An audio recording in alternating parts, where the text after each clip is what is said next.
जो जनता के बीच में हमारा काम है और जो उनके सुख दुख में हम शामिल हैं, उस वजह से हमारी पहचान है।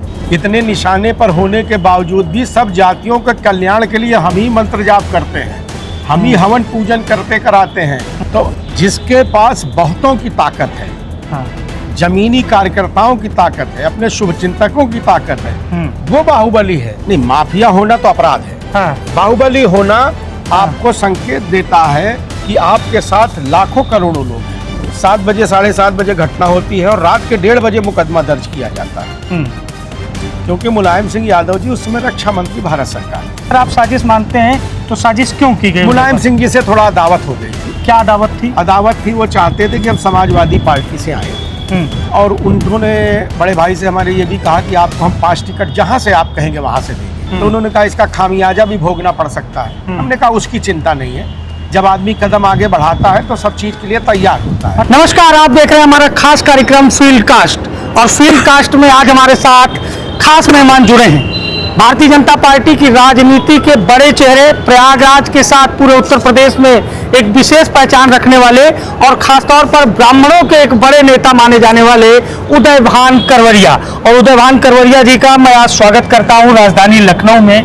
करवरिया जी, बड़ा नाम कमा लिया प्रदेश की राजनीति में, प्रयागराज की राजनीति में, बुंदेलखंड की राजनीति में। क्या वजह रही कि करवरिया परिवार को इतना नेम फेम मिला? पहला सवाल यही। देखिए, करवरिया परिवार को नेम फेम नहीं मिला है। जो जनता के बीच में हमारा काम है और जो उनके सुख दुख में हम शामिल हैं, उस वजह से हमारी पहचान है।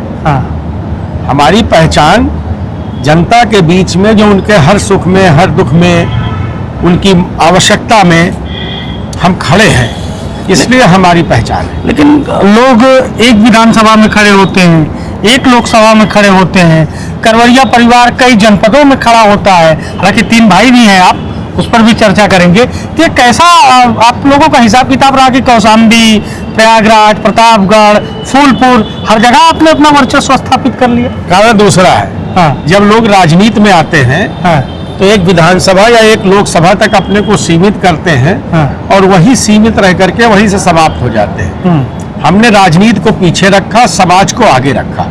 तो जब समाज का काम करने आप निकलते हैं तो उसमें सीमाएं नहीं होती हैं। वो कहते हैं ना कि उसकी सीमा कोई नहीं है, आप जितनी सीमा अपनी बढ़ा सके उतनी है।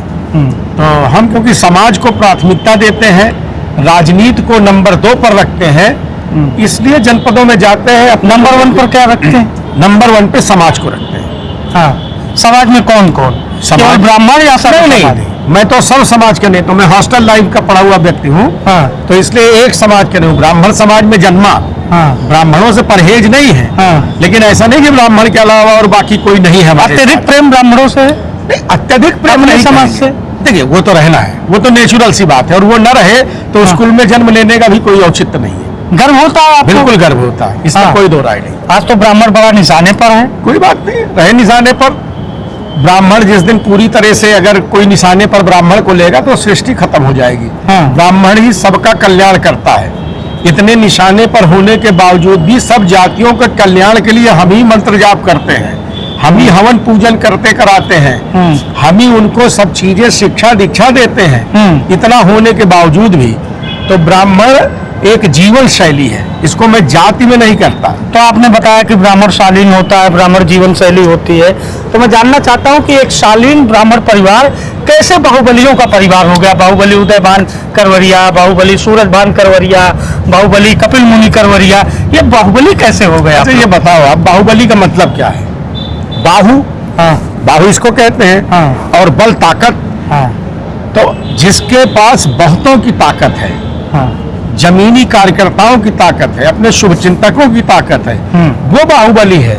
और जिसके पास ताकत ही नहीं है, जिसके साथ जनता ही नहीं है, वो कैसे बाहुबली हो सकता है? तो बाहुबली होना तो गर्व की बात है, क्योंकि आपके साथ में लाखों की संख्या में लोग आपके पीछे खड़े हैं। ये तो अच्छी बात है। लोग डरते भी हैं बाहुबलियों से?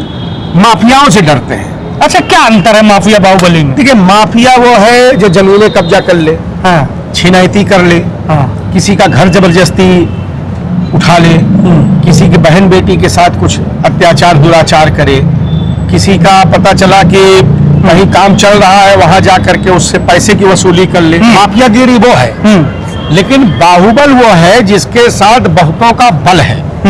मैं बाहुबल उसको मानता। आप बाहुबली अपने आप को मानते हैं? मैं मानता नहीं, मतलब ये आपके हिसाब से बाहुबली सही है, माफिया नहीं सही? नहीं, माफिया होना तो अपराध है। हाँ। बाहुबली होना आपको संकेत देता है कि आपके साथ लाखों करोड़ों लोग हैं। अच्छा, इस राजनीतिक सफर में अपराध के कई मुकदमे आप लोगों पे भी दर्ज हुए? नहीं, केवल एक मुकदमा, वो भी राजनीतिक षड्यंत्र के तहत मुलायम सिंह यादव जी द्वारा कराया गया था। हाँ।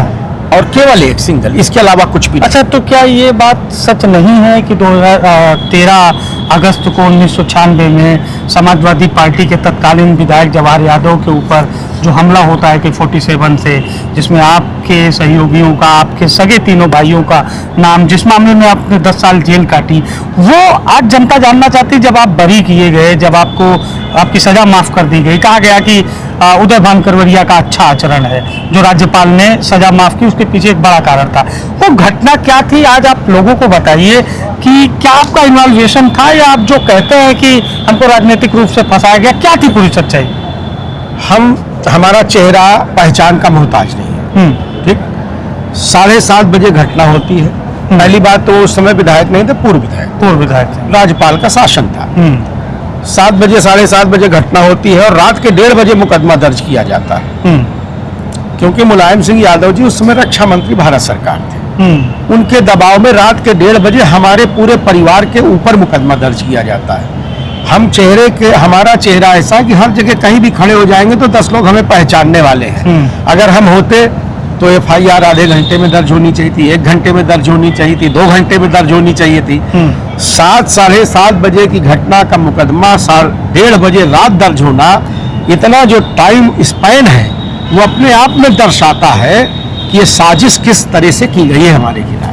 वो अपने आप में सिद्ध करता है। क्यों साजिश की गई आपके खिलाफ? अगर आप साजिश मानते हैं तो साजिश क्यों की गई? मुलायम सिंह जी से थोड़ा अदावत हो गई थी। क्या अदावत थी? अदावत थी, वो चाहते थे कि हम समाजवादी पार्टी से आए, और उन्होंने बड़े भाई से हमारे ये भी कहा कि आपको हम 5 टिकट जहां से आप कहेंगे वहां से देंगे। 5 टिकट किस किस चीज की? विधानसभा के, कि आप जहां से जिसको कहेंगे 5 टिकट आपके कहने में प्रदेश में देंगे।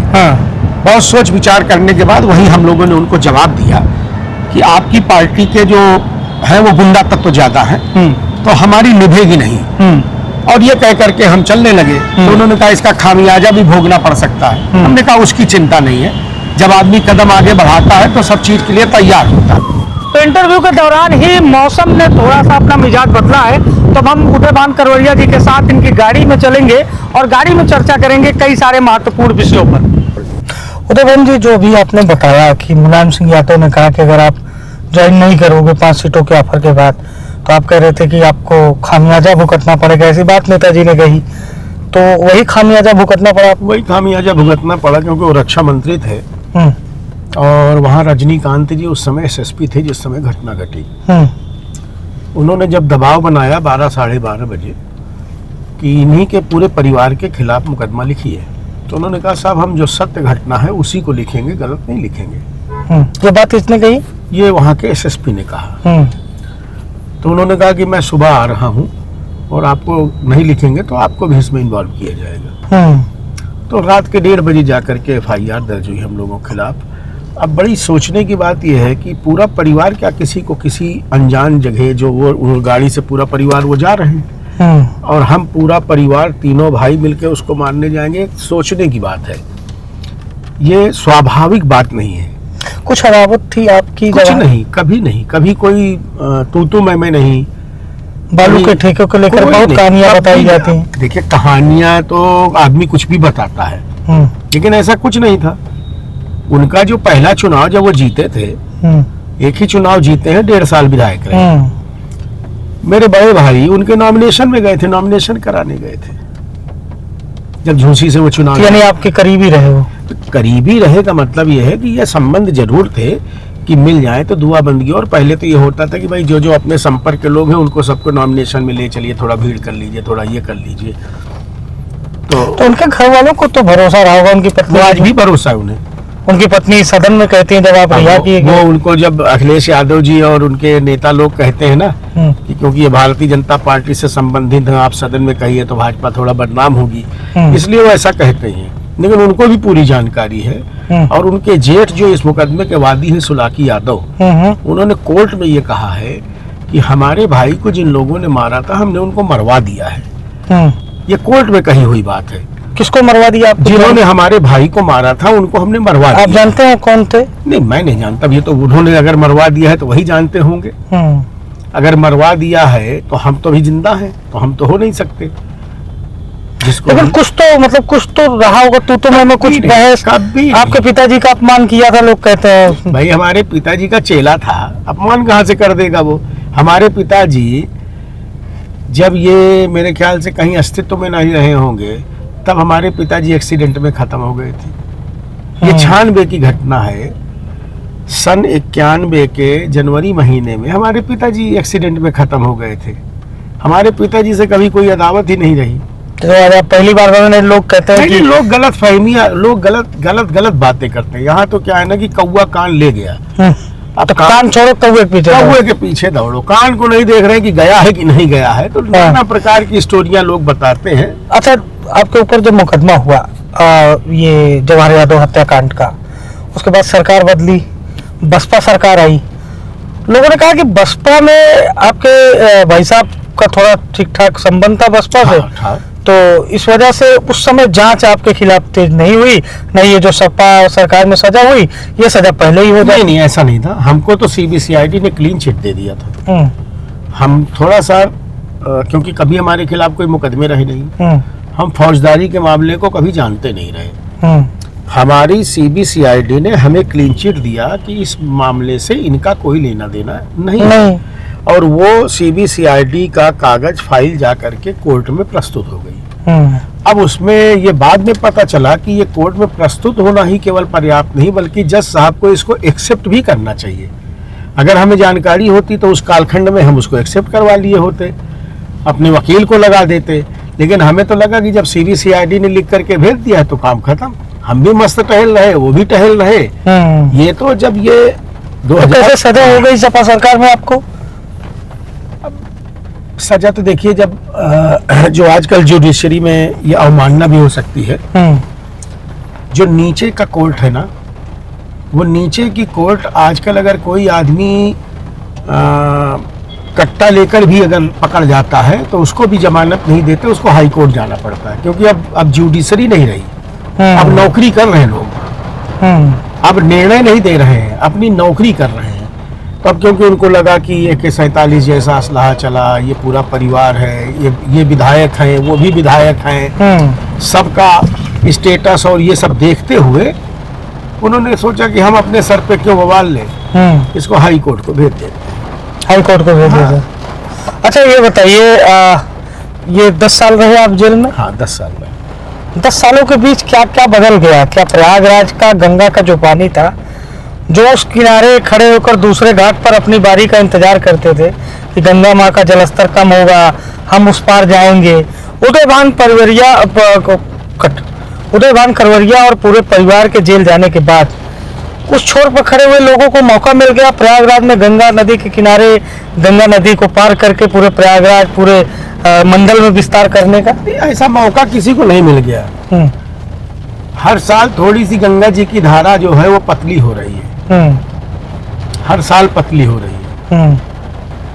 और गंगा जी की धारा पतली होने का मेरा कहने का तात्पर्य यह है कि जिस प्रकार से राजनीति में जातिवाद चल पड़ा है, तो गंगा जी धीरे धीरे अपने को समेट रही है। और मैंने कहीं पढ़ा तो नहीं है, लेकिन किसी एक दिन मैं महाकुंभ में एक महात्मा जी के पास बैठा हुआ था, तो उन्होंने कहा कि ये तो लिखा हुआ है कि जब गंगा जी की धार जनेऊ के बराबर बहना शुरू होगी तो कलयुग आ जाएगा। तो जनेऊ का मतलब ये नहीं कि जनेऊ जैसी पतली हो जाएगी दिखने में, लेकिन दिखने में जो उसका विस्तार था उसके हिसाब से, जैसे शरीर के विस्तार में जनेऊ एक कोने में पड़ी है, तो गंगा जी का जैसा विस्तार था, जब वो उस जनेऊ शरीर में पड़ी जनेऊ के माफिक आ जाएगा तो कलयुग आ जाएगा। तो जिस प्रकार की राजनीति चल पड़ी है, तो मुझे नहीं लगता है कि बहुत दिन तक सब कुछ अच्छा होगा। अच्छा, विस्तार आपने भी बहुत किया राजनीति में। पहला चुनाव आप 2002 में लड़े। हाँ जी। बीएसपी प्रत्याशी को आपने हराया। हाँ। 12 विधानसभा जो आजकल सुरक्षित है जी, अनुसूचित जनजाति के लिए, जाति के लिए। 12 से जब आप पहला चुनाव लड़ रहे थे, टिकट के पीछे भूमिका किसकी थी? क्योंकि तब ऐसा नहीं था कि आप विधायक थे, जितना मैं जानता हूँ, जितना और लोग बताते हैं कि विधायकी का चुनाव लड़ने के पहले ऐसा नहीं कि कोई उदयभान करवरिया को या करवरिया परिवार को नहीं जानता था। ये जो आज छवि लोग आपकी बताते हैं, ये पहले भी इस तरह का आपके परिवार की छवि रही। तो ये टिकट के पीछे जोशी जी का बड़ा योगदान रहा। जोशी जी तो हमारे राजनीतिक गुरु हैं और वो उनका लोकसभा क्षेत्र था, तो उनको मजबूत विधायक चाहिए थे जो उनकी लोकसभा क्षेत्र में सारी विधानसभाओं में ऐसे लोग हों जो विधानसभा को चुनाव में लोकसभा के संभाल सकें। तो मैं तो उस समय कोऑपरेटिव बैंक का अध्यक्ष था। मैं सन 96 के दिसंबर नवंबर माह में कोऑपरेटिव बैंक का अध्यक्ष हुआ था। तो मैं लगातार कोऑपरेटिव बैंक का अध्यक्ष था, तो ग्रामीण क्षेत्रों में मेरा आना जाना विस्तार था। उसको देखते हुए, मेरे काम को देखते हुए जोशी जी ने कहा कि तुम्हें यहाँ से लड़ना चाहिए। मैं लड़ना चाहता था कहीं और से, लेकिन जोशी जी की इच्छा वहाँ से लड़ाने की थी, तो वहाँ से उन्होंने लड़ा दिया। कैसा रहा पहला चुनाव? बहुत टफ था, कांटे की लड़ाई थी। समाजवादी पार्टी, भारतीय जनता पार्टी और बहुजन समाज पार्टी लगभग बराबर लड़ रहे थे। लगभग बराबर लड़ रहे थे। और उसमें कांग्रेस जो थी, उसमें रीता जी के भाई ये शेखर बहुगुणा कांग्रेस से थे, तो ये एक तरह से मेरे वोट कटुआ थे। लगभग 10,000 वोट पाए थे, लेकिन उसके बावजूद भी ये सीधे सीधे कहे कि ब्राह्मणों को ही वोट काटे थे अधिकतर। और दूसरा चुनाव 2007? दूसरा आसान था, उसमें तो मैं दूसरे क्षेत्रों में प्रचार करता रहा। अपने क्षेत्र में पूरे चुनाव में ज्यादा से ज्यादा 4-5 दिन गया होऊंगा। वो जनता ने जिताया, बूथ के कार्यकर्ताओं ने जिताया, सब कार्यकर्ताओं ने मिला के जिता दिया। ऐसा क्यों किया कार्यकर्ताओं ने? 1:30 बजे रात तक उनके बीच चलता रहता था। 2 बजे तक घर में बैठना, जो आता था उसका अधिकारियों से काम कराना, जहाँ जैसा उसकी आवश्यकता थी उसको करना, और उसके बाद घर से गाड़ी लेके निकल जाना। रात के 1:30 बजे 2 बजे के पहले कभी घर ना आना। उनके बीच सदैव 5 साल तक लगातार बने रहना, वो किसी भी जात का हो, किसी भी वर्ग का हो। मैं बहुत बड़ी बात नहीं कहता, आप आज भी 12 चले जाओ, वो सीट हुई थी 2012 में रिजर्व, लेकिन आज भी आप चले जाइए और किसी अनजान बस्ती में, जो दलितों की बस्ती है, जो पिछड़ों की बस्ती है, वहाँ चले जाइए, मेरा नाम ले लीजिए, तो मुझे ऐसा लगता है कि वो मुझे परिवार के सदस्य जैसे वाहवाही देते हैं। तो 2012 में आप चुनाव हार गए विधानसभा का तीसरी बार? उत्तर ही लड़ा था, वहाँ नहीं लड़ा था। अच्छा, रिजर्व हो गई थी सीट, तो उत्तर ही लड़ना पड़ा था। मेजा का ख्याल नहीं आया? नहीं, मेजा का ख्याल आया, लेकिन उस समय मेजा से 2 लोग कॉन्टेस्ट कर रहे थे, एक कलेक्टर पांडे जी और एक गामा पांडे जी। मेरे दोनों से संबंध थे और दोनों ने मुझसे अनुरोध किया कि आप तो कहीं भी लड़ करके जीत जाएंगे, हम यहाँ को। शहर उत्तरी क्यों हार गए आप? क्या कमी रह गई? कमी रह गई थोड़ा सा, क्या है ना कि शहर उत्तरी में कायस्थ और ब्राह्मण जो है वो थोड़ा बराबर क्या कह लें कि चाहे कचहरी हो, चाहे हाई कोर्ट हो, चाहे एजी ऑफिस हो, चाहे सीडीए पेंशन हो, जो भी जितने भी ऑफिस हैं, वहाँ जो उनकी पॉलिटिक्स होती है वो कायस्थ बनाम ब्राह्मण की ज्यादा है। तो उसके नाते मेरे जैसा चेहरा जब वहाँ गया तो लोगों के दिमाग में आया कि कहीं ये लोग और मजबूत ना हो जाए, वो वर्ग और मजबूत ना हो जाए, तो मेरे साथ थोड़ा सा कुचक्र और षड्यंत्र किया गया। तो नहीं जीत पाया, लेकिन अच्छा है, नहीं भी जीत पाया तो एक कार्यकर्ताओं की टोली तो बनी। अब आ जाते हैं कार्यकर्ताओं वाली बात पर। 2014 में आपने एक बयान दिया, हमको लगता है कि जेल जाने के पहले का बयान था, लोकसभा चुनाव के आसपास का। आपने कहा कि पार्टी में तमाम ऐसे लोग आ गए हैं बाहर से, और इस वजह से जो मूल कार्यकर्ता है, जो वर्षों से भारतीय जनता पार्टी के ऊपर अपनी आत्मा न्यौछावर कर देता है, उसके लिए दरी बिछाता है, संगठन का काम करता है, वो संतुष्ट नहीं है या उसके बीच में नाराजगी है। वो बात जो आपने 2014 में कही थी, आज 2026 में जब हम आप चर्चा कर रहे हैं तो वो दिखने लगा है। जगह जगह पर आप भी देख रहे हैं सोशल मीडिया पर, कहीं पूर्व विधायक, कहीं पूर्व मंत्री भिड़ जा रहे हैं, कहीं कोई सपा से आया है तो भाजपा के मूल कार्यकर्ताओं को पसंद नहीं है। आपके जमाने की भाजपा और आज के जमाने की भाजपा, और ये जो बड़ा परिवर्तन आया, जो बाहर से लोग आए, जो सुबह 8 बजे सवेरे से ज्वाइनिंग हो रही थी भाजपा कार्यालय में, लोकसभा चुनाव में, रोज विधानसभा चुनाव में, इसका कुछ बुरा परिणाम है लोकसभा चुनाव का नतीजा? देखिए, एक 2014 के समय एक दौर आया नया। पहले जो दौर था भारतीय जनता पार्टी में 14 के पहले का, वो अपना जो सिद्धांत था उससे समझौते का नहीं था। तो अच्छे लोगों को देखा जाता था, आचरण वाले, व्यवहार वाले लोगों को देखा जाता था। केवल चुनाव जीतना ही मानसिकता नहीं रहती थी। 2014 के पहले, 2014 के बाद का जो दौर आया, वो दौर शुद्ध रूप से चुनाव कैसे जीतना है उस पर आया। वो कहीं भी हो, कैसा भी हो, अगर उसके पास थोड़ा सा वोट बैंक उसका अपना है तो उसको लेके आइए, कुछ हमारा और कुछ उसका मिल करके वो चुनाव जीत जाएगा। चुनाव जीत जाएगा, हमारी सरकार बन जाएगी, फिर उसकी हम सुने चाहे ना सुने, हम अपनी सरकार चलाएंगे। वही हो रहा है। इसीलिए लोग देखो नेता पीड़ित भी हैं, मेरी सुनी नहीं। आए दिन आते हैं ना, कहते हैं कि मेरी सुनते नहीं, मेरी करते नहीं, इसलिए नहीं करते। कार्यकर्ता भी पीड़ित हैं, दुखी हैं इस तरह के। कार्यकर्ता तो जो भाजपा का मूल कार्यकर्ता है, वो कितना भी पीड़ित रहे लेकिन वो भाजपा के साथ रहेगा, कितना भी पीड़ित रहे। लेकिन उन नेताओं को एक्सेप्ट करता है जो बाहर से नहीं, एक्सेप्ट वो नहीं करता, उनके दरवाजे भी नहीं जाता। जब दरवाजे भी नहीं जाता उनको, वो क्योंकि वो उनको नहीं पहचानते। और वो कुछ लोगों को, खास लोगों को लेके भाजपा में आए, उन्हीं खास लोगों के बीच में रहते हैं। अब क्योंकि एक पोर्टफोलियो ये बन गया, एक सिनेरियो ये बन गया कि उन्हीं को मुख्यमंत्री से मिलना है, उन्हीं को प्रधानमंत्री से मिलना है, उन्हीं को संगठन की बैठकों में आना है, तो जो मूल कार्यकर्ता वो थोड़ा ठगा महसूस करता है कि हम अपनी बात को पहुंचाएं कैसे। लेकिन आप तो आ गए हैं ना प्रयागराज में। मैं सुन रहा हूँ, मैं आया हूँ जब से, तब से कार्यकर्ता उत्साहित है। तब से उत्साहित है ना, क्योंकि मैं उनकी सुन रहा हूँ। और वो कार्यकर्ता जो बोलता नहीं था इन नेताओं के डर से, अब वो खुलकर इनका विरोध भी करने लगा। बोल रहा है। अब देखो आप, हर जगह बोल रहा है, सब जगह बोल रहा है वो। तो अच्छा ये बताइए, 2012 में आप चुनाव हारे, कौशाम्बी में आप ही के परिवार का जिला पंचायत अध्यक्ष भी एक बार बना था। हाँ, मेरे बड़े भाई थे। आपके बड़े भाई बने थे। उसी कौशाम्बी की सिराथू सीट से केशव प्रसाद मौर्य विधायक चुने गए। वो आप जब 2 बार विधायक थे, उस बीच वो कई चुनाव लड़े थे, विधानसभा का हारे, सिराथू से जीते, आज बड़े नेता हो गए हैं। बड़ा नेता मानते हैं आप उनको? नेता है, आप नेता मानते हो क्या? हम तो सबको नेता मानते भाई, जो भारतीय जनता। मैं तो नेता उसको मानता हूँ जो आदमी कार्यकर्ताओं की चिंता करे और उसकी सुने। अब अगर वो चिंता करते और सुनते हैं तो नेता माना जा सकता है। आपको क्या लगता है? मुझे नहीं, आपने क्या अनुभव किया? मुझे तो नहीं लगता है। मुझे तो लगता है कि क्योंकि एक उनके पास तबका है और लोग उनके पीछे जो थोड़े बहुत भाग रहे हैं ना, वो इसलिए भाग रहे हैं कि शायद हमें कोई पद मिल जाए। वो पद की लालच में भाग रहे हैं। तो जो बेचारे भागते भागते गिर पड़ रहे हैं, जान रहे हैं कि अब नहीं मिलेगा, वो वापस आ जा रहे हैं। लेकिन जिन्हें अभी भी ज्ञान नहीं है, वो अभी भी दौड़े चले जा रहे हैं। एक दिन वो भी गिरेंगे, वो भी वापस आ जाएंगे। आप तिलिस्म खत्म होता है धीरे धीरे।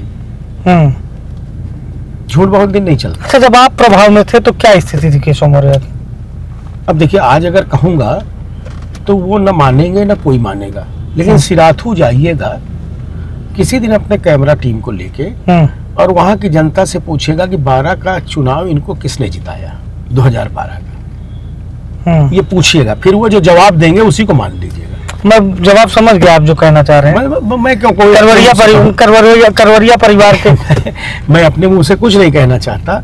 वहाँ की पब्लिक आपको बता देगी, किसी गांव में चले जाए। अच्छा, जब आप जीत का कारण जानते हैं, अब मैं जान रहा हूँ कि आप ही के परिवार, आप ये कहेंगे नहीं लेकिन आपने इशारा किया, तो 2022 केशव मौर्य हारे क्यों सिराथू, इसका भी कारण आपको पता होगा। यही विरोध लोगों की महत्वाकांक्षा नहीं पूरी। महत्वाकांक्षा नहीं, महत्वाकांक्षा का विषय नहीं है। हम तीनों भाई जेल गए,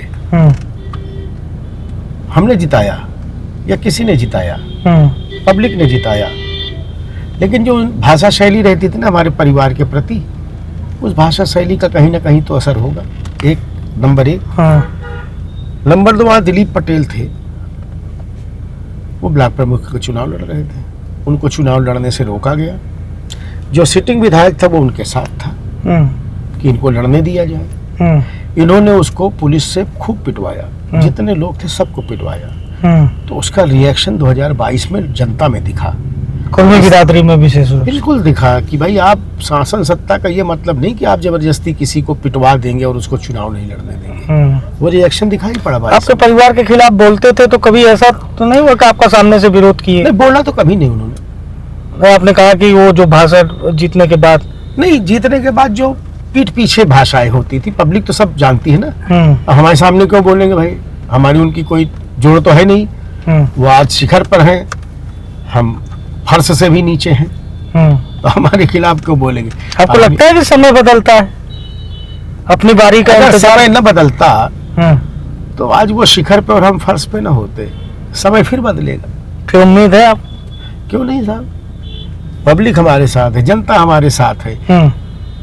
नेता पे भरोसा नहीं है, जनता पे भरोसा है। जनता जिसके साथ है उसका समय बदल देगी। अच्छा, आप थोड़ा सा ये सवाल है, और अब आपकी पत्नी इस दुनिया में नहीं है तो जाहिर है इस बात का मलाल आपको भी होगा, और जो उनको जानता था करीब से नीलम करवरिया को, सबको मलाल रहता है।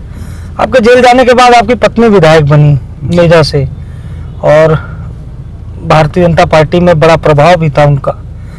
परिवार को कितना संभाला नीलम करवरिया ने आपकी गैर मौजूदगी में? आपकी पत्नी ने बच्चों को, आपके भाई के बच्चों को, एक गार्जियन के रूप में लोग कहते हैं उन्होंने परिवार को संजो कर रखा। कितना योगदान मानते हैं पत्नी का? जितना हम तीनों भाई मिलकर नहीं कर पाए। मैं विधायक था, बड़े भाई सांसद थे, छोटा एमएलसी था, और चाचा का लड़का ब्लॉक प्रमुख था, एक ही समय पे, एक ही रिजीम में। जितना हम 4 लोग मिल करके नहीं कर पाए, उससे ज्यादा उसने अकेले किया है। उससे ज्यादा किया। आज परिवार बड़ा प्रेम दिखता है करवरिया परिवार में। है भी। बहुत कम होता है ये कि 3 भाई के बच्चे, 3 भाई की पत्नियां, पूरा परिवार एक मंच पर। बहुत परिवार बिखर जाते हैं।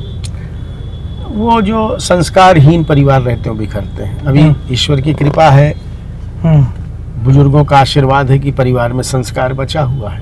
एक दूसरे की इज्जत करते हैं, मर्यादा का पालन करते हैं। अच्छा, कुछ लोग ये कहते हैं कि प्रयागराज में अगर कोई करीब से ना जानता हो तो जान ही नहीं सकता कि उदयभान करवरिया का बेटा कौन है, कपिल मुनि करवरिया का बेटा कौन है, और आपके बड़े भाई कपिल मुनि जी, सूरज भान करवरिया जी आपके छोटे भाई। कहते हैं तीन भाइयों के बच्चों को आप अगर करीब से ना जानते हो तो जान ही नहीं सकते किसके बच्चे हैं। अच्छा है, ये भी तो देखिए अच्छी बात है। हाँ, ये भी अच्छी बात है कि परिवार में इतना स्नेह प्रेम रहे कि लोग समझ ही ना पाए कि कौन किसका बच्चा है, क्योंकि आपस में इतना प्रेम है। तो ईश्वर की कृपा है। अच्छा, जो राजनीतिक आप लोगों की विरासत है, लगता है आपके बच्चे, आपके पुत्र पुत्रियां उसको, आपके भाई के बेटे बच्चे उसको आगे ले जा पाएंगे? कुछ दिखता है उनमें आपको? देखिए, अभी तो बच्चे पढ़ रहे हैं, ठीक, लेकिन आयोजनों में बच्चे जाते हैं। कहीं शादी है, ब्याह है, कहीं दुख है, सुख है किसी के यहाँ, तो मैं भी कोशिश करता हूँ कि मैं कम जाऊं, बच्चे ज्यादा जाएं। कनेक्टिविटी बने। क्योंकि देखिए, हम अगर किसी को कहें कि हमारे बेटे को या हमारे भतीजे को आप चुनाव में मैं खड़ा करना चाहता हूँ, आप इसकी मदद करिए, तो वो दूसरी विषय होगी। वो लोग हमारा रिगार्ड करके मदद करेंगे ना, क्योंकि हमारे साथ जुड़े हैं तो रिगार्ड करेंगे और मदद करेंगे। मैं चाहता हूँ कि मेरे बच्चे भतीजे वो इस योग्य बने कि जनता मुझसे कहे कि विधायक जी इसको अब लड़ाइए आप, और हम इसको विधायक बनाना चाहते हैं, हम इसको सांसद बनाना चाहते हैं। जिस दिन जनता की ये आवाज आएगी ना, मेरे लिए सबसे प्रसन्नता का दिन वो होगा कि मेरे बच्चे वो वाकई में जनता के बीच में पहुंच रहे हैं। प्रयागराज में बहुत सांसद विधायक हुए, अतीक अहमद का भी एक नाम था। हाँ। मौत कैसे हुई सब जानते हैं, पेशी पे लाए गए, अज्ञात बाहर से आए शूटरों ने गोली मार दी। तो पत्रकारों ने लोगों के जैसे पत्रकार। हाँ, उस समय बहुत साथी हमारे वहाँ मौजूद भी थे। अतीक अहमद को करीब से देखा आपने? हाँ, देखा। संबंध थे, दुआबंदी, विरोध नहीं था? कोई नहीं विरोध। कोई राय मिल जाए तो नमस्कार। लोग कहते हैं केसरीनाथ त्रिपाठी, करवरिया परिवार और अतीक, इन सब के बीच आपस में बहुत बनती थी। नहीं, ऐसा कुछ नहीं है। हाँ, ऐसा कुछ नहीं है। केसरीनाथ जी के क्या संबंध थे वो तो मैं नहीं जानता, लेकिन हमारे संबंध न खटास के थे न मिठास के थे। एक सामान्य संबंध जैसे एक सांसद विधायक में आपस में सामान्य संबंध होते हैं ना, कि कहीं मिल गए तो एक दूसरे से हाथ मिला लिया, दुआबंदी कर लिया, बस वहीं तक सीमित था। कुछ लोग कहते हैं कि आप लोगों ने आपस में बांट लिया था कि प्रयागराज का इतना हिस्सा आपका, इतना हिस्सा हमारा। नहीं, हिस्से सब उनके थे। हाँ। हमारे पास हिस्सा कुछ नहीं था, हमारा अपना घर, अपना व्यवसाय। हाँ। बाकी वो जो भी करते थे वो करते थे। हाँ। वो हमारा कोई उसमें हिस्सा बांट नहीं था। अगर हिस्सा बांट किया होता तो उन्हीं की दशा हमारी भी हुई होती। हाँ। अच्छा, ये जो घटनाक्रम हुआ राजू पाल की हत्या विधायक की, आजकल पूजा पाल आपके जनपद से ही विधायक है, एक सीट से, उसके बाद उमेश पाल की हत्या 1-2 वर्ष पहले जो हुआ, ये प्रयागराज की रक्त रंजित इतिहास जो रहा है, इन सब घटनाओं को क्या होना था या नहीं होना था, या ये होना तय था? देखिए, 2 चीजें हैं। राजनीति में चुनाव लड़के हारना जीतना ठीक रहता है, लेकिन कोई आपसे जीत गया है इसलिए उसको खत्म कर देना, ये गलत शुरुआत हुई। ये अतीक अहमद के पतन की शुरुआत, वही शुरुआत हुई। मैं तो कहता हूँ कि दो पाल ने जो है पूरी सत्ता बिगाड़ दी। एक पाल ने राजनीतिक सत्ता ले ली, दूसरे पाल ने जान ले ली। फिर राजू पाल के बाद राजनीतिक सत्ता चली गई, और इसके उमेश पाल के बाद जिंदगी की ही सत्ता चली गई। आप तब प्रयागराज में ही थे, तो जेल के बाहर ही थे तब? हाँ, उस समय पैरोल में था। पैरोल में था जब वो उमेश पाल वाली घटना में। मैं राजू पाल वाली उस समय मैं विधायक था। आप विधायक थे। आप लोग गए थे मौत के बाद? पता ही नहीं चला कि डेड बॉडी कब जल गई, कहाँ जल गई। सुबह 7 बजे जब एडीएम को फोन मिलाया गया कि वो विधायक जी की कहाँ पे अंतिम संस्कार किया जाएगा, तो उन्होंने बोला साहब वो तो रात में ही हो गया। उस समय सपा सरकार थी? हाँ, सपा सरकार थी। अतीक सांसद हो गए थे? सांसद बनने के बाद ही थे, ये तो नहीं मालूम। सांसद बनने के बाद ही उपचुनाव हुआ था। हाँ, लेकिन मतलब सपा की सरकार थी, ये तो पता। सपा सरकार थी। अच्छा, जो एक आरोप लगता है समाजवादी पार्टी पर कि अतीक को संरक्षण, मुख्तार को संरक्षण, और पूजा पाल खुद कहते हैं कि मेरे पति की हत्या हुई, अगर सपा सरकार होती तो बाद में मेरी भी हो जाती क्योंकि मैं मुकदमे की फाइल ली थी। क्या वास्तविकता में समाजवादी पार्टी सरकार में प्रयागराज में आप जहाँ से आते हैं वहाँ अपराधियों को संरक्षण मिलता था? आप एक गिनती पूरे प्रदेश में गिन लीजिए ना, केवल प्रयागराज नहीं, पूरे प्रदेश में अपराधियों की पूरी खेप है। और उन अपराधियों से भारतीय जनता पार्टी के, जैसे हम लोग लड़े अपने कार्यकर्ता को बचाने के लिए, अपने अस्तित्व को बचाने के लिए, तो धीरे धीरे लोग हमको भी उसी श्रेणी में लाना चाहे, लेकिन उस श्रेणी में हमको नहीं ला पाए। लेकिन उनसे किसी अपराधी से लड़ने के लिए, भाई अगर वो गोली मार रहा है तो आप गोली भले ही उसको नहीं मारोगे, लेकिन शरीर को तो हिलाओ डुलाओगे ना कि बच जाए किसी तरह से। तो भारतीय जनता पार्टी के जो लोग उनका विरोध करते रहे, उनको समाजवादी लोगों ने आगे एक दूषित मानसिकता के कारण बदनाम करने की कोशिश किया कि ताकि उनकी सत्ता वैसे ही बराबर चलती रहे, लेकिन वो चले गए, वो गए। अतीक का आतंक था प्रयागराज में? हाँ था, इसमें तो कोई दो राय नहीं। प्रयागराज नहीं, प्रदेश में था। नहीं, मैं ये जानना चाहता हूँ कि प्रयागराज में करवरिया परिवार के सामने या उदय भान करवरिया के सामने कभी कोई ऐसा मामला हुआ जब अतीक से आप लोगों का कुछ ऐसा हुआ कि कोई घटनाक्रम जब सामने की स्थिति बनी हो या कोई विरोध हो? उसकी हैसियत नहीं थी, आज नहीं है, नहीं कहना चाहिए।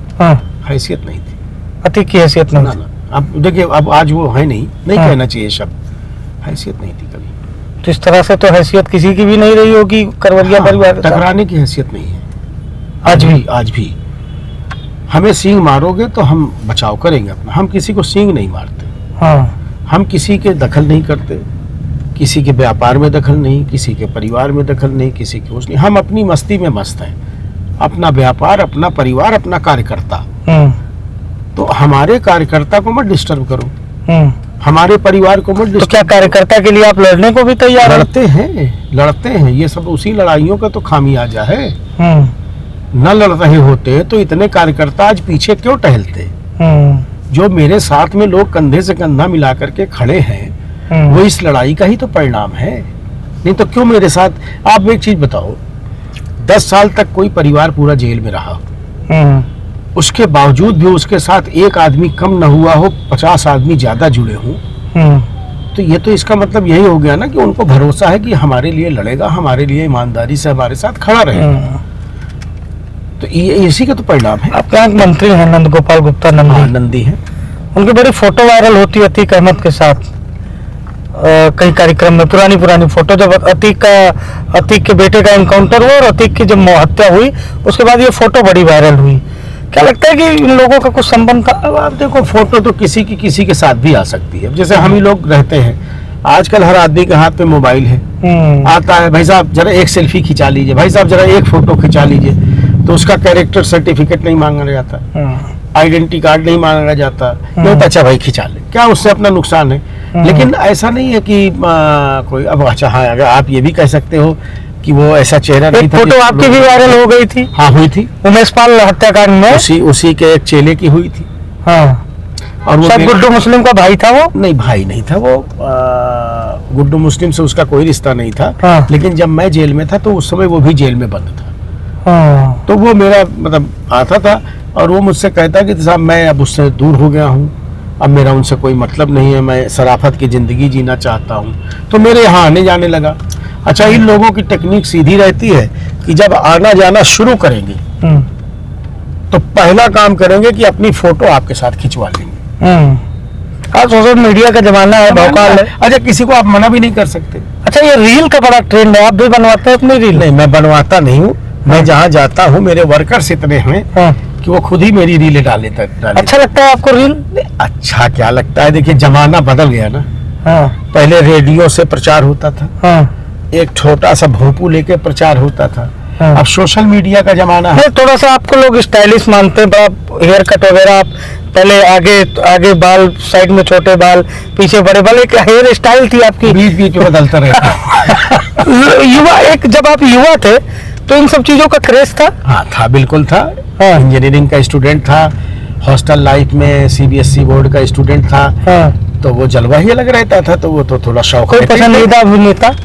अनिल कपूर। अनिल कपूर। तो उन्हीं से प्रेरणा लेके आप भी हमेशा जवान रहना चाहते, फिट? हाँ, रहना चाहते हैं, बिल्कुल रहना चाहते हैं। प्रयास करते हैं इसके लिए कुछ? हाँ, एक्सरसाइज करते हैं, प्रयास करते रहते हैं। अच्छा, जेल में भी 10 साल आपने गुजारे, उम्मीद थी जिस तरह से आपकी रिहाई हुई, राज्यपाल के यहाँ से ऑर्डर आया, कहा गया कि वह राज्यपाल ने आपकी सजा माफ कर दी और कहा गया कि आपका आचरण बहुत अच्छा था, कैसा रहा? जेल में कैसे समय बिताते थे, क्या करते थे आप जेल में? दिन भर तो बड़ा बोरिंग रहता होगा। नहीं, दिन भर तो अच्छा रहता था। हाँ, दिन भर लोग मिलते रहते थे, कुछ बाहर के लोगों की समस्याएं, कुछ जो अंदर बंद है उनकी समस्याएं, तो दिन तो बीत जाता था उनको करते। उस वहाँ भी एक तरह से पूरी एक नई दुनिया है ना, वो एक बाहर अलग दुनिया है, अंदर वहाँ भी टीम बना ली थी आपने? नहीं, टीम नहीं बना ली थी, अंदर की दुनिया भी बाहर की दुनिया ही जैसी है। बस फर्क ये है कि ये दुनिया जो है बाउंड्री के बाहर है और वो दुनिया बाउंड्री के अंदर है, लेकिन चीजें सब ऐसी हैं जैसे बाहर और अंदर में है। बस फर्क ये है कि आप बाउंड्री के बाहर नहीं निकल सकते। परिवार की याद सताती थी? हाँ, सताती थी, क्यों नहीं सताएगी। रात खतरनाक होती है जेल में। जब आप रात में खाना खा के लेटिए ना और आंख बंद करिए, तो आपको जब स्मरण आए कि आप क्या थे और कहाँ पे आ गए हैं, तो कभी कभी तो ऐसी रातें बीतती थी कि रात भर नींद नहीं आती थी, सुबह हो जाती थी, केवल नींद नहीं आती। जेलों में सुख सुविधा मिलती है लोगों को, लोग कहते हैं नेताओं को मिल जाती है। अब सुख सुविधा वहाँ क्या दे देंगे बताइए आप भाई। ज़्यादा से ज़्यादा जो ज़मीन पर कंबल बिछाते हैं उसकी जगह आपको तखत दे देंगे। हमको भी, मुझे तो उच्च श्रेणी की सुविधा उपलब्ध थी, तो उसमें एक कूलर दे देते थे, खाना बनाने के लिए एक व्यक्ति दे देते थे और एक आपको तखत दे देते थे। जेल की रोटी नहीं खाई कभी आप? नहीं खाई। जब तक उच्च श्रेणी की सुविधा नहीं प्राप्त हुई थी तब तक खाई। हजम होती थी? परिस्थिति हजम कराती है, परिस्थितियां जैसी बनती है ना वैसी हजम। अच्छा, सही बताइए, उम्मीद थी आपको कि हम रिहा होंगे, या जिस तरह से एक बार तो आप जिस तरह से घिरे, पूरा परिवार आपका घिर गया, तो कहीं ऐसा भी लग रहा होगा कि हम फंस गए काल चक्र में? बड़ा पहले तो जब मैं गया ना, तो जब हम गए, पहले मैं अकेले गया था 14 में, 1 जनवरी 14 को मैं हाजिर हुआ। तो वकीलों ने कहा कि 4-5 दिन में जमानत हो जाएगी, इस मुकदमे में कुछ बचा ही नहीं, कुछ है ही। लेकिन फिर वो टाइम होता गया, वो पॉलिटिकल और मीडिया ट्रायल चलता गया, तो फिर देर होती गई, तो बीच में एक निराशा हुई। हाई कोर्ट जाते थे, वहाँ से कुछ नहीं मिलता था, कहीं जाते थे कुछ नहीं मिलता था। लेकिन मेरी पत्नी ने बहुत उसमें प्रयास किया, बहुत मेहनत किया, और मैं कहता हूँ कि उसने मुझे एक ज़िंदगी दे के अपनी ज़िंदगी गंवा दी। अगर हकीकत पूछें तो मुझे बाहर निकाल करके वो ये चली गई यहाँ से। जिम्मेदारी सब आपके ऊपर, और वो क्षण भूलता नहीं है। अच्छा, कुछ सरकारों का भी असर होता है मुकदमों की पैरवी में? आपको जो ये राहत मिली, इसमें सरकार का भी कुछ असर रहता है? देखिए, सरकार का क्या, उसमें तो रिपोर्टें रहती हैं। आपकी जो रिपोर्ट है, कभी कभी क्या है कि सरकार थोड़ा सा आपके पक्ष की है तो आपकी रिपोर्ट को मान लेती है, और अगर सरकार आपके विपक्ष की है तो आपकी अच्छी भी रिपोर्ट को नेगेटिव कर देती है। वर्तमान मुख्यमंत्री का कामकाज किस तरह से देखते हैं? बहुत अच्छा, बड़ा आपसे कहते हैं प्रदेश बच गया। मुख्यमंत्री आदित्यनाथ जी के, योगी जी के होने से प्रदेश बच गया। नहीं तो क्या होता? देश में देखना चाहता हूँ। प्रधानमंत्री देखना चाहते हैं? क्यों नहीं देखना चाहते? कैलिबर है। हाँ, कैलिबर है भाई। आपके जैसी कार्यशैली है, कुछ आप मैच करता है? कुछ लगता है कि जो मैं सोचता था वो ठोस निर्णय लेते हैं। ठोस निर्णय लेने वाला व्यक्ति अच्छा होता है। उनको भी घेरने का प्रयास कुछ लोग करते हैं। घेरने दीजिए। देखो एक चीज आप समझो ना, जब पानी का बहाव होता है तो बैरियर लगाए जाते हैं उसको रोकने के लिए। थोड़ी देर रोक लेते हैं, थोड़ी देर रोकते हैं, लेकिन उसका प्रवाह उन बैरियरों को जब तोड़ता है ना तो तूफान मचा डालता है। आपने लेकिन वो बात जो कही कि प्रदेश बचा लिया, प्रदेश बच गया, कैसे बचा लिया योगी? जिस प्रकार से समाजवादी पार्टी की सरकार आ गई थी और जो चालू हो गया था प्रदेश में, मुख्यमंत्री अगर योगी आदित्यनाथ जी न बनते ना, कोई और भी बन जाता तो बच नहीं पाता प्रदेश। कुछ लोग कह रहे थे केशव मौर्य मुख्यमंत्री बन जाते, योगी जी बीच में ना आए होते, संघ बीच में ना आया होता तो। जरूरी है बोलना इस पे? जैसा आपको उचित लगे। मुझे चलिए अब मुझे लगता है कि बहुत मनोविनोद क्यों किया जाए हम लोग। अच्छा ये बताइए, बसपा से भी आपके परिवार के निकट संबंध रहे? हाँ, मेरे भाई बसपा में रहे। अगर मैं 3 मुख्यमंत्रियों की बात की जाए, मायावती, योगी आदित्यनाथ, अखिलेश यादव, और टॉप 2 की अगर बात की जाए तो तीनों मुख्यमंत्रियों में नंबर 1 नंबर 2 पर आप किसको रखेंगे? देखिए, नंबर 1 पे तो योगी जी को ही रखेंगे, प्रशासनिक उसके कारण, ठोस निर्णय के कारण। और जो मायावती नंबर 2 पे आएंगी। मायावती जी नंबर 2 पर इसलिए आएंगी क्योंकि उनके भी निर्णय ठोस होते थे। उनका जो आदेश होता था उसका भी उसी तरह से अधिकारी कड़ाई से पालन करता था जिस प्रकार से योगी आदित्यनाथ जी के आदेशों का पालन होता है। और अखिलेश जी जब मुख्यमंत्री थे तो कितने मुख्यमंत्री थे यही नहीं पता चलता था। आजम खान जी अलग मुख्यमंत्री थे, शिवपाल जी तो उस समय भड़के भड़के टहलते थे, तो और ये अलग थे। उधर तो मतलब आपके हिसाब से अमर सिंह जी अलग गाथा गाते थे। अच्छा, शिवपाल यादव से कैसे रिश्ते रहे आपके? कभी मुलाकात? विधानसभा जेल में मिलने गए थे मुझसे। क्यों? जब वो सपा में नहीं थे, अपना दल बनाए थे। सपा? हाँ, प्रगतिशील समाज। उस समय मुझसे मिलने गए थे। हाँ। और मुझे अच्छा भी लगा था कि चलिए इस कष्ट की घड़ी में मेरे पास आए। अच्छा, आप बताइए, बहुत चर्चाएं हो गई आपसे, परिवार, राजनीति। आपके यहाँ एक मेजा सीट से विधायक हैं समाजवादी पार्टी के। हाँ। एक दिन फेसबुक लाइव आके बड़ा आपको ट्रोल कर रहे थे। हाँ, किया था, मैंने भी सुना था। मेरा नाम लोग फेमस होने के लिए लेते हैं। अच्छा। जैसे एक उन्होंने किया तो उनको थोड़ा लाइक्स बढ़े होंगे, देखे होंगे लोग कि इन सब चीजों को जानते हैं आप? Likes, comment, follower? हाँ, क्यों नहीं जानते। वो जब बोले तो लोगों ने सोचा अरे उदय भान के खिलाफ बोला ये, और अनर्गल की बातें बोले, फालतू की बातें बोले, जिनका कोई औचित्य नहीं था वो बातें बोले। अब अगर उसका मैं जवाब देता तो वो और बढ़ जाता, उनका ग्राफ बढ़ता। तो लोग ने कहा आप 27 में जवाब देने के लिए? नहीं, मैंने कहा इसको जाने दो, ये मतलब हाथी अपनी चाल चलेगा, कुत्ते भौंकते रहेंगे। तो मैंने जवाब नहीं दिया। क्या तैयारी है आपकी लड़ने की चुनाव 27-29? एक और सुन लीजिए, इसी तरह से यादव जी है, वहाँ पत्रकार है। उनके लाइक्स आते थे 25-50।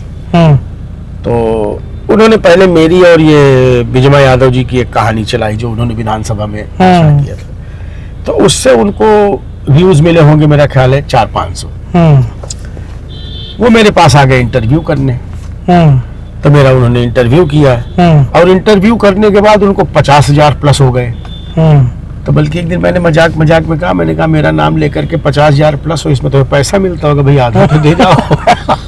पैसा की कमी है क्या आपको? कमी नहीं, मनोविनोद। कितना पैसा है आपके पास? पैसा बहुत नहीं है, लोग बहुत हैं।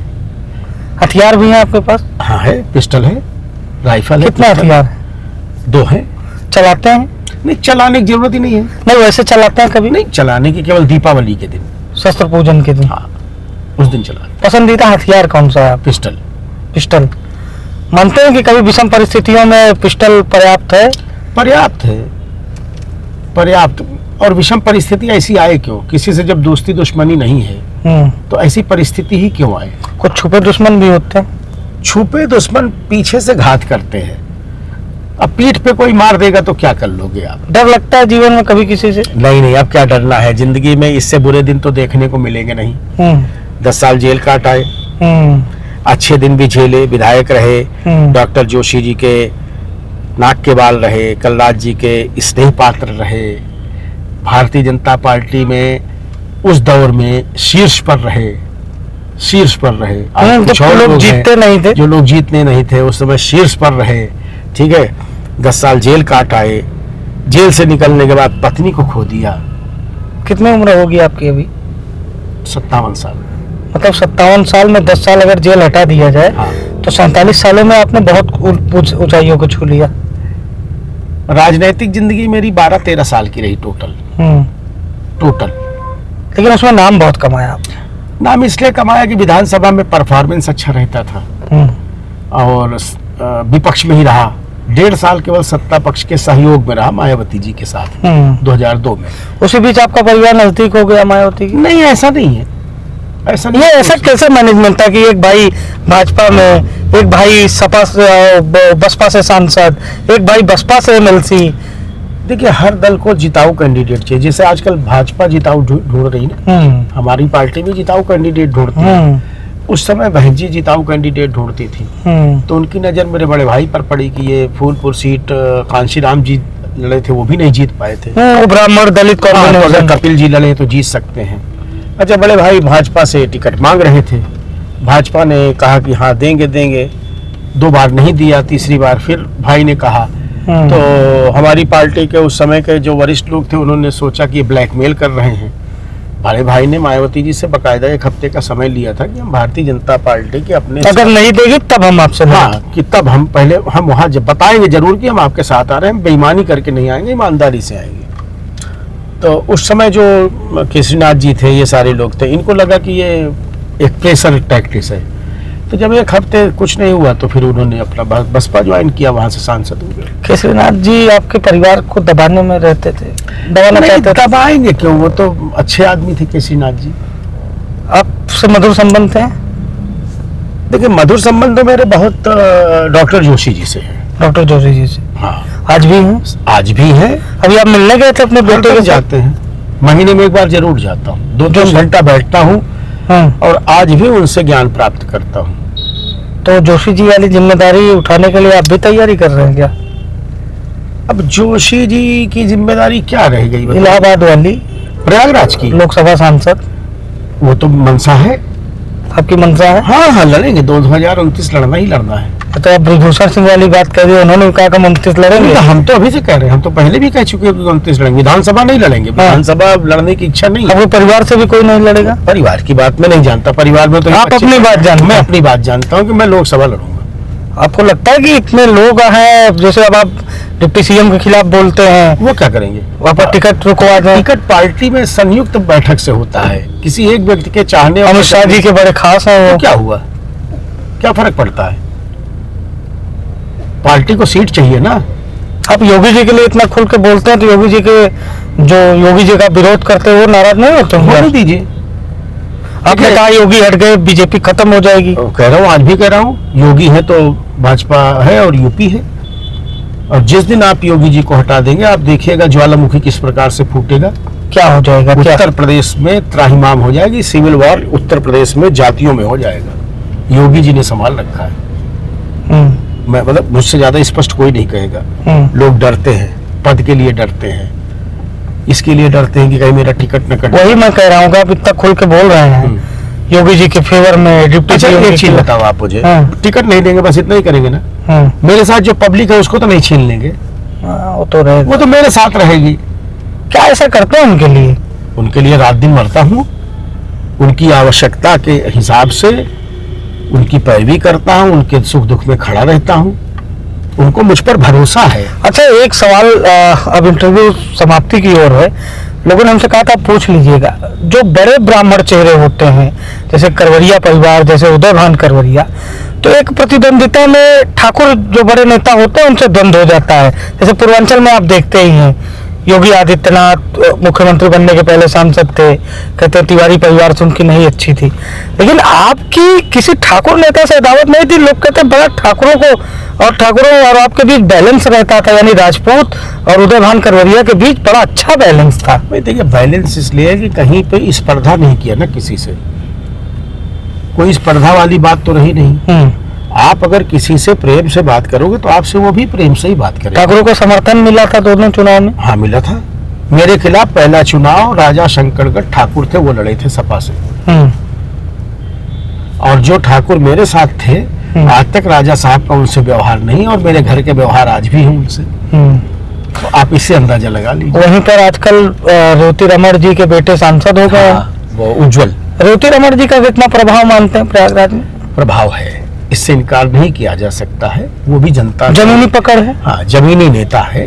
तो ऐसे हो है दूसरे दल में, लेकिन देखिए जो सच्चाई है, कुछ ब्राह्मणों ने भी लोकसभा में वोट दे दिए। हाँ, दिया, बिल्कुल दिया। आपकी पत्नी को योगी आदित्यनाथ उत्तर प्रदेश के जो मुख्यमंत्री हैं, लोगों ने कहा उनकी इच्छा थी कि नीलम करवरिया को प्रयागराज से लोकसभा का चुनाव लड़ाया जाए। हाँ, उनकी इच्छा थी। तो क्या ये जो टिकट बंटवारा भी एक बड़ा कारण रहा यूपी में लोकसभा में हार का? नहीं, ये तो एक बंटवारा तो एक कारण रहा ही। हाँ। महाराज जी की अगर सुनी गई होती, हाँ। और उनकी राय पूरी तरह से मानी गई होती, तो मुझे लगता है कि कम से कम 30 सीटें प्लस हो जाती। हाँ। उत्तर प्रदेश में कम से कौशाम्बी में आपके भाजपा के सांसद हार गए। लोगों ने कहा विनोद हार गए। लोगों ने कहा राजा भैया समर्थन तो सपा को खुलकर नहीं दिए थे, लेकिन उनकी जो साइलेंट हो गए थे, जो चुप हो गए थे, वो कहीं ना कहीं उनके कार्यकर्ताओं ने एक इशारा समझा और सपा की ओर मुंह पर। नहीं, ऐसा नहीं है। देखिए, उनकी भाषा शैली थोड़ा गड़बड़ हो गई थी। विनोद सोनकर हमारे मित्र हैं, लेकिन थोड़ा भाषा शैली गड़बड़ हो गई थी। जैसे उन्होंने कहा कि ब्राह्मण भोजन न देत नरियाए, घी देत बावन नरिया, ऐसे कहा। वैश्य समाज को अलग कहा, क्षत्रिय को अलग कहा। तो समाज में आप कहीं भी अगर अब जैसे रमापति जी एक मीटिंग में गए, तो रमापति जी के मीटिंग में इन्होंने कहा कि अरे हमसे ब्राह्मण नाराज नहीं होगा, क्योंकि इनको हम पैर छू करके मना लेंगे, दक्षिणा दे के मना लेंगे। तो जो स्वाभिमानी ब्राह्मण है, वो पैर छूने और दक्षिणा देखने के लिए नहीं है। वो तो इसलिए कि आप उसको हरदम इज्जत दो। राजा भैया से आपके कैसे संबंध हैं? ठीक है, मित्रवत है। मित्रवत। वो कई बार से लगातार चुनाव जीतते आ रहे हैं। उनका कैलिबर है। उसके पीछे कारण? अब देखिए, कारण क्या है कि वो अपने विधानसभा में काम करते हैं, जनसेवा का भाव रखते हैं। राजा इस स्थिति में है, जैसे लोगों ने कहा कि विनोद सोनकर की हार के पीछे की एक बड़ी वजह राजा भैया भी रहे। देखिए, कई वजह होती है तब आदमी चुनाव हारता है। जब कई वजह इकट्ठा होती है चुनाव, तब आदमी हारता है। और जब कई वजह इकट्ठा होती है तब वो चुनाव जीतता है। तो आजकल आपके एक मित्र मनोज पांडे आपके रायबरेली बीजेपी में आ गए हैं, सही फैसला है? मुझे लगता है कि थोड़ा हड़बड़ी में लिया हुआ फैसला है। मनोज मेरा छोटा भाई जैसा है, और अगर वो किसी पब्लिक के इशू पर आया होता तो ज्यादा अच्छा होता। जनता के लिए आप कहीं भी चले जाओगे ना, तो आपकी स्वीकार्यता होगी। अच्छा, भाजपा एक समुद्र है। हम लोग तो इतने मतलब पुराने, और आप लोग तो लगता है रोज तैरते होंगे तभी ऊपर दिखाई दे रहे हैं। तैरने का जरूरत ही नहीं है, उतने गहरे पानी में नहीं जाते ना कि तैरना पड़े। आप भी किनारे पे खड़े हैं भाई, एक किनारे खड़े रहो, घुटने भर पानी रहे, कमर भर पानी रहे, कि शरीर दिखता तो रहेगी। पानी आने का इंतजार कर रहे हैं। पानी आएगा, थोड़ा पीछे हट जाएंगे। डूबने नहीं पाएंगे, ना तैरने जाएंगे ना डूबेंगे। तटस्थ रहेंगे और उतने पे रहेंगे जितने पे अपने को संभाल के। एक आखिरी सवाल, 27 का चुनाव सर पर है। हाँ है। क्या स्थिति देखते हैं यूपी में बीजेपी की, और क्या हैट्रिक लग पाएगी? क्योंकि आपके नए वाले चौधरी जी कह रहे हैं कि हम हैट्रिक लगाएंगे। हाँ, चौधरी जी लगाएंगे, और हम लोग योगी जी के नाम पर जीत के आएंगे। योगी जी के नाम पर योगी जी के नाम पर विधानसभा जीत करके आएंगे, सरकार बनाएंगे, और फिर ईश्वर चाहेगा तो 29 में योगी जी के नेतृत्व में आप पहले डिप्टी सीएम जीत के आएंगे, सिराथू लड़ेंगे अगर तो, या प्रयागराज की किसी सीट पर चर्चा है? अब ये तो पब्लिक से पूछना पड़ेगा एक बार, पब्लिक की क्या मनसा है। विरोध है। विरोध आज भी विरोध है। हाँ, विरोध है। तो बहुत बड़े नेता लोग कहते हैं अगर वो हारेंगे तो चुनाव प्रभावित हो जाएंगे। मैंने आपको एक चीज कही ना, नेता जनता से होता है, मैनिपुलेशन से नहीं होता। अखिलेश यादव को कैसा नेता मानते हैं? पहले ठीक बोलते थे, इधर भाषा शैली कुछ गड़बड़ हुई है। कारण? मुझे लगता है कि या तो कम उम्र में ज्यादा मिल गया हो। बसपा कुछ वापसी करेगी, कुछ लगता है? मुझे ऐसा नहीं लगता। उनका जो नेता है आकाश बोलता तो अच्छा है, लेकिन कितना कर पाएगा ये तो ईश्वर जाने। एक नेता और है आजकल दलितों में बड़े चर्चा में है, चंद्रशेखर रावण। वो तो ब्राह्मणों को बहुत कोसते हैं। ब्राह्मण को कोसते हैं, इसीलिए तो कुछ नहीं हो पा रहे। ब्राह्मण से आशीर्वाद लेके ही हो पाएगा आदमी कुछ भी। अगर ब्राह्मण को कोसेगा तो आप लिख लो कभी कुछ नहीं हो पाएगा। योगी आदित्यनाथ ब्राह्मण विरोधी हैं, जो कुछ लोग अगर ब्राह्मण विरोधी होते तो मैं बाहर कैसे आता? आपसे बहुत अच्छा जमता है हमको। नहीं, सभी से जमता है उनका। वो तो आप किसी विधायक से पूछ लीजिए, कोई विधायक कभी उनके पास किसी काम के लिए गया, विकास के काम के लिए। आज के ब्राह्मणों को कैसे नेता की जरूरत है? कैलिबर वाले उदयभान करवरिया जैसे दबंग मजबूत समाज की आवाज उठाने वाले, या फिर वो जो पार्टी लाइन के आगे मजबूर है? मजबूर आदमी कभी भी नेता नहीं हो सकता है, और मजबूर आदमी कभी भी समाज का भला नहीं कर सकता है। अगर आप अपने पद की लालच में समाज को बेच दोगे तो समाज आपको माफ नहीं करेगा। आप पद विहीन रहें या पद पाएं, आप समाज की आवाज बन करके आगे बढ़ते रहेंगे तो समाज आपको गले लगाएगा, समाज आपको हाथों हाथ लेगा। तो समाज आपको गले लगाएगा, समाज हाथों हाथ लेगा। ये बातें, ये बहुत सारी चर्चा हुई प्रयागराज की 12 सीट से पूर्व विधायक उदयभान करवरिया जी से, ब्राह्मणों के बड़े चेहरे, सर्व समाज में लोकप्रियता, और उन्होंने बड़ा ऐलान भी किया कि 2029 में लोकसभा का चुनाव लड़ेंगे। योगी आदित्यनाथ की जमकर तारीफ की, कुछ बीजेपी नेताओं को उनकी धरातल की सच्चाई से रूबरू भी कराया और कुछ बड़े संकेत भी दिए।